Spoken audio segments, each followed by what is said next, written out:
ஓம் ஸ்ரீ குருப்யோ நமக. நன்றாக குரு வாழ்க, குருவே துணை. பரபிரம ருத்ரகாயத்ரி ஞானசலத்த நண்பர்களுக்கு வணக்கங்களும் வாழ்த்துக்களும். மகர லக்னத்திற்கு 10 நாட்களுக்கான தினப்பலனை பார்க்க இருக்கிறோம். பிப்ரவரி 21 முதல் மார்ச் 2ஆம் தேதி வரை. முதல் நாள் பிப்ரவரி 21 சனிக்கிழமை, ரேவதி நட்சத்திரம். நமக்கு 3ஆம் இடமான மீன ராசியில சந்திரன் புதனுடைய நட்சத்திரத்தில் பயணிக்கிறார். புதன் 2ஆம் இடத்துல கும்பராசியில குருவனுடைய நட்சத்திரத்திலையும் கேதுனுடைய உபநட்சத்திரத்திலையும் இருக்கிறார்.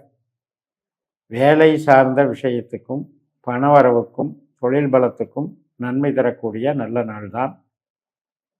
ஏனென்றால் குரு நமக்கு 6ஆம் வீட்டில் இருக்கார். அவர் வேலைக்கு சப்போர்ட் பண்ணுவார். குரு தன்னுடைய சொந்த நட்சத்திரத்தில் இருக்கிறதுனாலையும், புதன் குருவோட நட்சத்திரத்தில் இருக்கிறதுனாலையும், சுக்கிரன் தொடர்பில் இருக்கிறதுனாலையும், இந்த புதனுக்கும் குருவுக்கும் 2ஆம் இடத்துக்கும் 6ஆம் இடத்துக்கும் ஒரு சுப விளைவு, அது பொருள் சார்ந்து நன்மை செய்யக்கூடிய சுப விளைவாக வேலை செய்யும். பிப்ரவரி 22 ஞாயிற்றுக்கிழமை அஸ்வினி நட்சத்திரம் மாலை 5:54 வரைக்கும். கேதுவனுடைய நட்சத்திரம் 8ஆம் இடத்திலே உள்ள கேது சுக்கிரனுடைய நட்சத்திரம், சுக்கிரனுடைய உபநட்சத்திரம். சனியினுடைய அந்தரத்தில் செயல்படுகிறார். அதனால பெருசா 8ல் இருக்கிற பாதிப்பு நமக்கு ஒன்றும் பாதிக்காது, பாதிப்பு இருக்காது. ஏனென்றால் சனி 3ஆம் இடத்துல தைரியத்தை கொடுக்கிறார். 8ஆம் இடத்துக்கு 8ஆம் இடம் காப்பாற்றுகிறது. அதனால ஏதோ ஒரு வகையில் நமக்கு பிறர் உதவி கிடைப்பது வளர்ச்சியை தரும், பக்கபலமாக இருக்கும். நம்முடைய சாதுரியம் புத்தி கூர்மையினால நமக்கு நல்ல ஒரு சேஃப்டியான அம்சங்களை தேர்வு செய்து உறவுகளுக்கும் சாதகமாக இன்றைய நாள் செல்லும். பிப்ரவரி 23 திங்கட்கிழமை பரணி நட்சத்திரம் மாலை 4:33 வரைக்கும் சுக்கிரனுடைய நட்சத்திரம். சுக்கிரன் நம்மளுக்கு 2ஆம் வீட்டில் குருவனுடைய நட்சத்திரத்தில் இருக்காரு, புதனோட சேர்ந்து இருக்காரு. குருவனுடைய உபநட்சத்திரம் மற்றும் ராகுனுடைய அந்தரத்தில் இருக்காரு. பொதுவாக தனஸ்தானத்தில் கிரகம் இருந்து அவர் நின்ற நட்சத்திராதிபதியும் தனஸ்தானத்துக்கு தொடர்புகள் செய்யும் பொழுது தொழில் பலத்தை கொடுக்கும், பணவரவு நன்றாக இருக்கும், உத்தியோகத்தில் மேன்மை இருக்கும், வளர்ச்சிகள் இருக்கும். ஹெல்த்தில் மட்டும் கொஞ்சம் பார்த்துக்கணும், உறவுகளையும் பார்த்துக்கணும். அதாவது தொழிலுக்கு நல்லது பண்ணுற அதே நேரத்தில் ஆரோக்கியத்துக்கும் உறவுகளுக்கும் பாதிப்பை செய்கிறது என்பதை புரிந்து கொள்ள வேண்டும். பிப்ரவரி 24 செவ்வாய்க்கிழமை மதியம் 3:06 வரைக்கும் கிருத்திகை நட்சத்திரம். 5ஆம் வீட்டில் சந்திரன் சூரியனுடைய ஸ்டாரில் போகிறார். 2ஆம் வீட்டில் இருக்கிற சூரியன் ராகுனுடைய நட்சத்திரம் மற்றும் சனியினுடைய உபநட்சத்திரத்தில் இருக்கிறாரு. ராகுவும் சூரியனோட இணைந்து இருக்கிறார். இன்றைக்கும் நல்லது தான். ஆனால் சூரியன் நமக்கு அட்டமாதிபதி, 8குடையவன் 2ஆம் வீட்டில் ராகுவோட சேர்ந்து. அப்படின்னா நம்ம ஜனனஜாதத்தில் சூரியனோ ராகுவோ 8ஆம் பாவ 12ஆம் பாவ தொடர்பில் இருந்ததுன்னா ரொம்ப கவனமாக இருக்கணும். பணம் கையாளுவதிலையும் பிறர் கொடுக்கல் வாங்கலையும் உறவுகளில் பேச்சுவார்த்தைகளையும் ரொம்ப கவனமாக இருக்கணும். மதியம் 3:06 பிறகு ரோகிணி நட்சத்திரம். சந்திரனாகவே செயல்படுகிறார். சுப காரியங்கள், வீட்டில் ரெஸ்ட் எடுக்கிறது, ரிலாக்ஸாக இருக்கிறது, குழந்தைகளோட சந்தோஷமாக இருக்கிறது, கணவன் மனைவி உறவு பலமாக இருக்கிறது, திருமண காரியங்களில் முயற்சி பண்ணுறது, தெய்வ அனுக்கிரகம், கோவில் வழிபாடு, அனைத்து விதமான ஒரு நன்மைகளை ஏற்படும். பிப்ரவரி 25 புதன்கிழமை இந்த ரோகிணி நட்சத்திரம் மதியம் 1:38 முடிவடைந்து மிருகஸ்ரீஷம் தொடங்குகிறது. 2 பாதம் ரிஷபராசி 5ஆம் வீட்லையும், 2 பாதம் மிதுன ராசியில் 6ஆம் வீட்லையும் இருக்கிறது. செவ்வாயும் 2ல் இருக்காரு, தன்னுடைய சொந்த நட்சத்திரமான அவிட்டத்தில் இருக்காரு, புதனுடைய உபநட்சத்திரத்தில் இருக்காரு.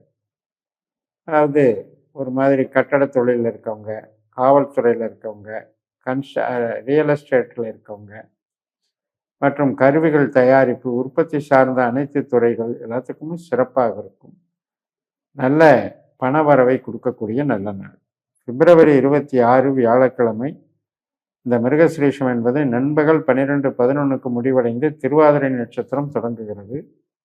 சந்திரன் 6ஆம் வீட்டில் ராகுவாக செயல்படும் போது ராகு 2ஆம் வீட்டில் ராகுவாகவே செயல்படுகிறார். கூடவே சூரியன் அஷ்டமாதிபதியும் இணைகிறார். ராகுவோட கிரகண தோஷமாக இருக்கிறது. ராகுனுடைய உபநட்சத்திரம் கேதுவாக இருக்கின்ற காரணத்தினால் இன்றைக்கும் உறவுகளிலையும் எதிரிகள் தொல்லையிலையும் கடன் தொல்லையிலையும் கொஞ்சம் கவனமாக இருக்கணும். மிகப்பெரிய ஒரு வாக்குவாதங்கள் ஏற்படுவதற்கு வாய்ப்பு இருக்குது. வழக்கு நடந்துக்கிட்டு இருக்கவங்களுக்கு ஒரு ஸ்ட்ரெஸ்ஸை கொடுக்கறதுக்கு வாய்ப்பு இருக்குது.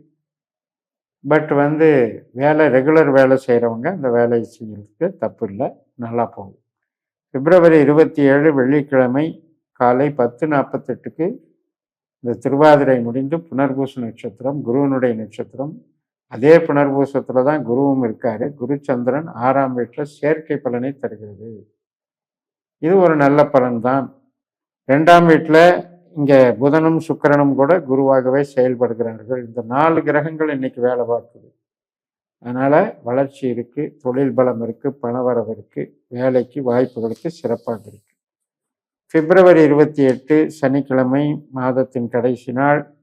புனர்பூசம் முடிந்து காலை 9:34க்கு பூச நட்சத்திரம் தொடங்குகிறது. கடகராசியில் 7ஆம் வீட்டில் சந்திரன் சனியினுடைய நட்சத்திரத்தில், அதே சனியினுடைய இன்னொரு நட்சத்திரமான உத்திரட்டாதியில் சனி தன்னுடைய சொந்த நட்சத்திரத்தில் 3ஆம் வீட்டில். சனிக்கும் சந்திரனுக்கும் ஒரு சுப விளைவு. திருமண காரியங்கள், ஆவணங்கள் சம்மந்தப்பட்டது, டிரான்ஸ்ஃபர் சம்மந்தப்பட்டது, சிறு பிரயாணங்கள், இதெல்லாம் இன்னைக்கு சாதகமாக இருக்கும். ஒரு முடிவெடுக்கக்கூடிய ஒரு விஷயத்தில் தாராளமாக அது சக்ஸஸ்ஃபுல்லாக இருக்கும். மார்ச் 1ஆம் தேதி ஞாயிற்றுக்கிழமை காலை 8:33க்கு ஆயில்ய நட்சத்திரம் தொடங்குகிறது. புதனுடைய நட்சத்திரம். புதன் 2ஆம் வீட்டில் குருவனுடைய நட்சத்திரத்திலையும் குருவனுடைய சுக்கிரனுடைய உபநட்சத்திரத்திலும் இருக்காரு. சுக்கிரனும் புதனோட சேர்ந்து இருக்காரு. இந்த புதன் சுக்கிரன் சேர்க்கை என்பது ஒரு வகையில் நல்ல பலன். தொழில் பலத்துக்கு, கம்ப்யூட்டர் சம்மந்தப்பட்டது, வாகனங்கள் சம்மந்தப்பட்டது, ஆபரணங்கள் சம்மந்தப்பட்டது, பெரிய பெரிய டெக்ஸ்டைல் இண்டஸ்ட்ரீஸ், டெக்ஸ்டைல் டிசைனிங், இதுக்கெல்லாமே சிறப்பாக இருக்கக்கூடிய வளர்ச்சியாக இருக்கும். மார்ச் 2ஆம் தேதி திங்கட்கிழமை மக நட்சத்திரம் காலையில் 7:51க்கு தொடங்குகிறது. இப்போதான் 8ஆம் வீட்டுக்கு சந்திரன் வந்துடுறாரு. நம்ம லக்னத்துக்கு 8ல் போகிறது தான் உண்மையான சந்திராஷ்டமம். அந்த மக நட்சத்திரத்தின் அதிபதியான கேதுவுமே அதே 8ஆம் வீட்டில் இருக்காரு, சிம்மராசியில்.